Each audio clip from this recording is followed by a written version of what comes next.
Tujuan pembelajaran. Setelah membaca dan memirsa, peserta didik dapat menganalisis struktur teks prosedur dengan kritis. Setelah membaca dan memirsa, peserta didik dapat menganalisis unsur kebahasaan teks prosedur dengan cermat.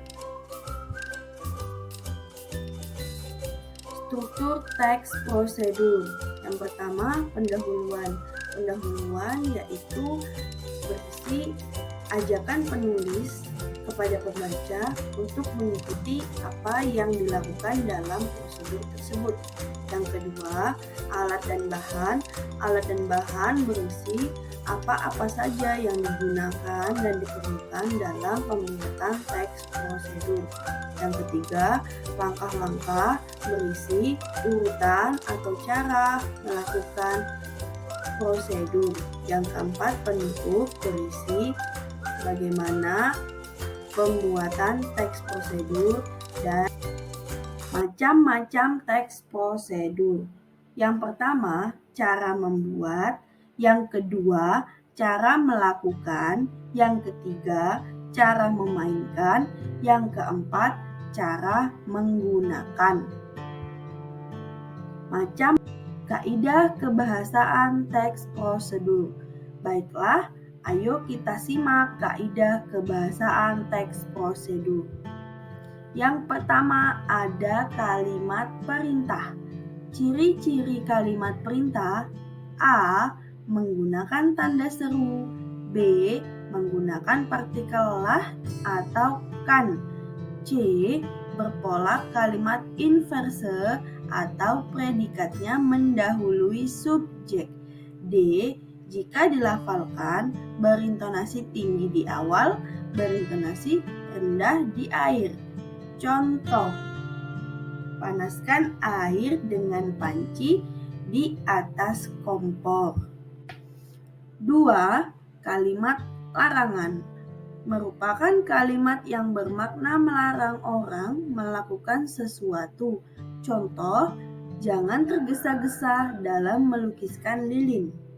3. Kalimat saran merupakan kalimat yang isinya pendapat, anjuran, atau usul suatu hal. Contoh, untuk masalah warna bisa disesuaikan dengan selera masing-masing. 4. Kata penghubung. Kata penghubung atau kata sambung disebut juga konjungsi. Fungsinya menghubungkan antar kalimat dan antar klausa. Contoh kata penghubung yang menyatakan urutan waktu yaitu mula-mula, lalu, kemudian, dan lain-lain. 5. Kata keterangan disebut juga adverbial yang berfungsi untuk memberikan atau menambah keterangan kepada kata lain seperti kata sifat dan kata kerja. Kata keterangan ada 5. Yang pertama, keterangan cara, misalnya dengan dan secara. B. Keterangan alat, misalnya dengan. C. Keterangan tujuan, misalnya untuk, supaya, dan agar. D. Keterangan tempat, misalnya di, ke, dan dari. E. Keterangan waktu, misalnya selama, hingga. Ayo kita simak contoh berikut. Contoh keterangan cara. Siapkan wajan dan tuangkan minyak goreng secukupnya. Keterangan alat. Menanak nasi dengan magic jar jauh lebih praktis, bukan? Keterangan tujuan. Setelah bahan dimasukkan, aduk kembali supaya tercampur rata. Keterangan tempat.